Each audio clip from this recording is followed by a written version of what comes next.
A silent drone, a high-value target. In the Black Sea, Ukraine hunts Admiral Makarov as oil terminals burn and footage cuts before impact. Damage unclear, intent unmistakable. As the drone war deepens, one question lingers. Are these strikes symbolic, or shifting the balance at sea?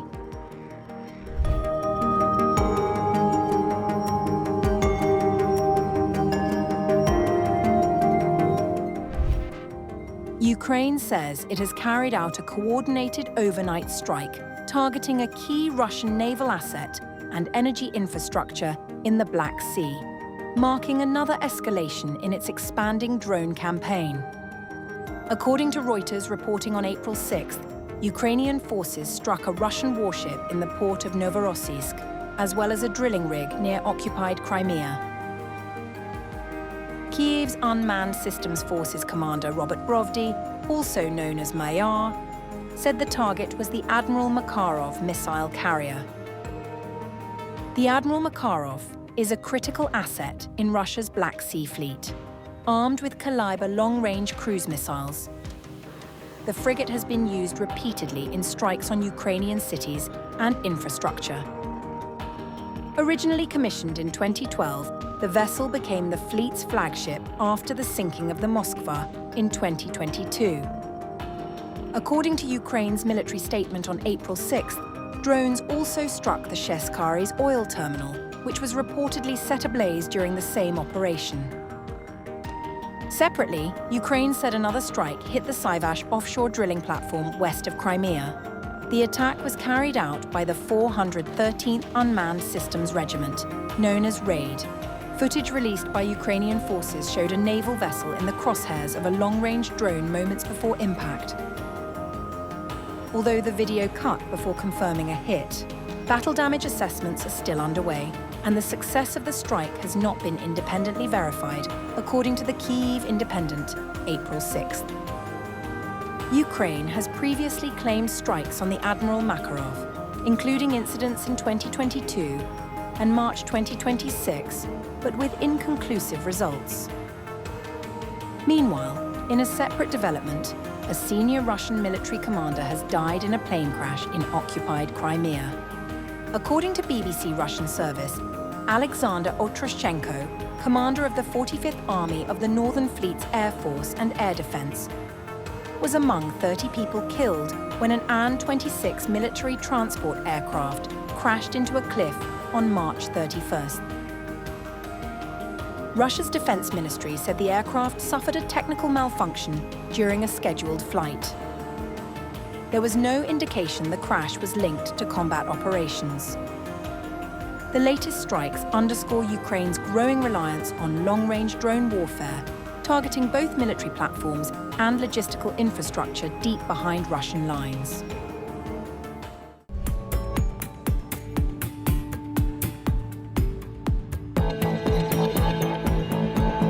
A new investigation has revealed how European-made materials continue to feed Russia's war machine, despite years of sweeping Western sanctions aimed at cutting off military supply chains. According to findings published by Statewatch and United 24 Media, Russia is using imported raw materials sourced from European companies to produce key military equipment, including cruise missiles. At the center of the investigation is cellulose acetate, a chemical widely used in cigarette filters, but also critical in the production of gunpowder and rocket fuel. Documents show that this material, produced by the European company Surdia, is being routed through intermediaries in the tobacco sector before reaching Russia's defense industry. The supply chain leads directly to the Perm powder plant, a sanctioned state enterprise that manufactures rocket fuel and plays a crucial role in the production of the Kalibr missile. Despite European Union sanctions targeting the facility, at least 30 tons of cellulose acetate linked to Surdia reportedly reached the plant. Internal documents, including contracts and customs data, outline a complex network of intermediaries enabling the transfers. One key player identified is A2 Group LLC, which sources materials from civilian tobacco firms and redirects them into military production channels. Russian companies such as Gulbakhaz, Rus LLC, and Sertov LLC are also implicated, importing millions of dollars worth of these materials since the start of the full-scale war. Further evidence includes correspondence between the Perm powder plant and NPO Novator, a subsidiary of the Almaz-Antey defense conglomerate. The documents acknowledge Russia's reliance on foreign-supplied cellulose acetate due to the absence of domestic alternatives.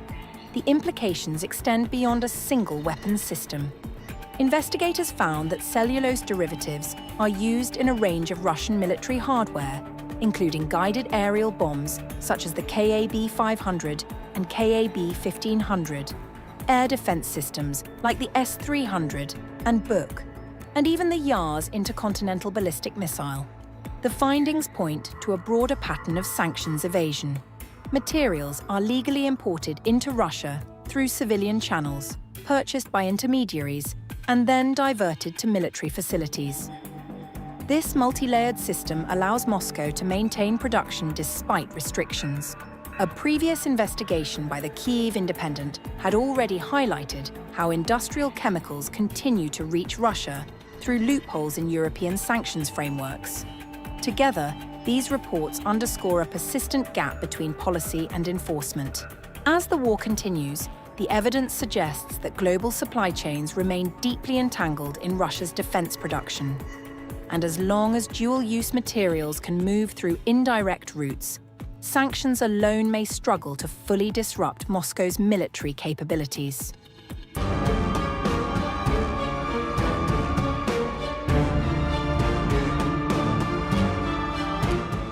A new layer is being added to the widening conflict, one that stretches far beyond the Middle East and deep into the geopolitical rivalry shaping Europe. According to Western intelligence assessments cited by the Financial Times, Russia is nearing completion of a phased shipment of drones, medicine, and food to Iran. The deliveries, which reportedly began in early March 2026, are expected to conclude by the end of the month, signaling a significant escalation in Moscow's support for Tehran. Senior officials from both countries are said to have initiated secret discussions on drone transfers just days after US and Israeli strikes on Iran. While Moscow has long provided Tehran with intelligence support, including satellite imagery and targeting data, the transfer of weaponized drones would mark the first clear indication of direct lethal aid since the conflict began. Publicly, the Kremlin has downplayed the reports. Despite the denial, Western officials suggest the move is part of a broader strategy to stabilize Iran's military capabilities and reinforce the regime politically at a time of mounting pressure. Asked about the shipment of drones, Kremlin spokesperson Dmitry Peskov told the Financial Times, "There are a lot of fakes going around right now. One thing is true. We are continuing our dialogue with the Iranian leadership." Iran's reliance on drone warfare is well established. Since the outbreak of hostilities, Tehran has deployed more than 3,000 one-way attack drones across the region, using them to strike military and infrastructure targets. These systems, often low-cost and mass-produced, have become central to Iran's asymmetric warfare doctrine. Russia, for its part, has been manufacturing its own variants based on Iranian designs since 2023, adapting them for use in Ukraine with enhanced payloads and improved evasion capabilities.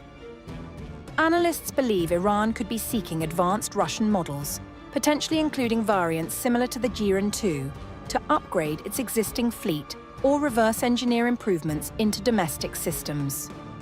The Geran-2 drone is based on the Iranian Shahed Man-36. They don't need more drones, they need better drones. They are after the more advanced capabilities.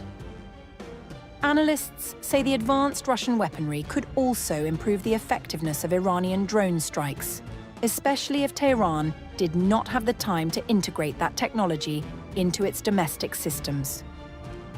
The Russians dramatically improved the Shaheds, including modifications to the engines, navigation, and anti-jamming capabilities. So, These systems are already more advanced than the ones Iran was producing domestically. At the same time, Tehran has reportedly sought more advanced air defense systems from Moscow. While a deal has been reached for the delivery of Verba missile systems and associated launch units, Russia has so far declined to supply the more sophisticated S-400 platform, wary of triggering a direct escalation with the United States. The evolving partnership is not without constraints. Although Russia and Iran signed a strategic cooperation agreement last year, it stops short of a formal mutual defense pact, reflecting the limits of their alignment. Complicating matters further, Israel has already moved to disrupt this growing cooperation. Recent strikes targeting supply routes across the Caspian Sea underscore a clear intent to sever the logistical links between Moscow and Tehran. And as weapons, intelligence, and strategy begin to flow more freely between these fronts, the risk is no longer just escalation, it is an entanglement on a global scale.